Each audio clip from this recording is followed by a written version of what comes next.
Струмичанката Роксана Божинова остана и без новата гарнитура и без 20.000 денари. Парите ги уплатила во оваа продавница во Готово, а мебелот од Нефа требало да стигне дома уште пред еден месец. 20.000 платена во Готово, со договор со се.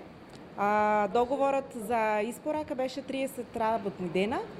Чекавме, ама еве денес се слушнавме веста и дојдов да видам што се случува и очекувано.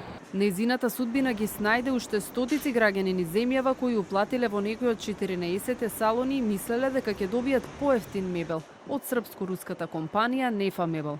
Скопјанка која уплатила 600 евра за мебел во Тетово вчера пријавила во локалната полиција дека е измамена. Во МВР уште двајца скопјани пријавиле дека се наседнати во измамничката шема. На терен работи Државниот пазарен инспекторат. Досега има пристигнато 5 пријави од граѓани во месец мај дека се измамени од фирмата Нефа Мебел.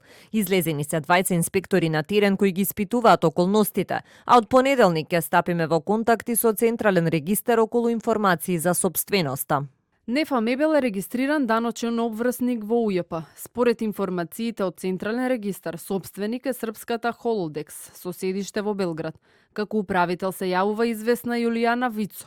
Лице со исто име и презиме е заведено како 25% собственик во компанија за производство на текстил во Србија. Случајно или не, Вицо е назначена за управител на 10 мај, истиот месец кога десетици граѓани почнуваат да пријавуваат за измамата. До тогаш, како управител се јавува Дане Тодоровски. Тој е представен како генерален менаџер во компанијата и дава неколку интервјуа минатата година.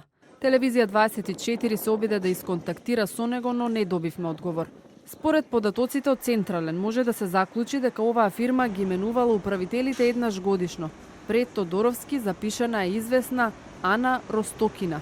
Оваа фирма имала приходи од околу 600.000 евра, но крајот на 2018 завршува со минус. Судбината на македонските купувачи е делот и српските, кои револтирани од измамата влегувале во продавниците и сами си земале мебел како на доместок од она што останало. Вестите од соседството се дека собственикот Максим Максимов си ги спакувал куферите и се вратил во Русија.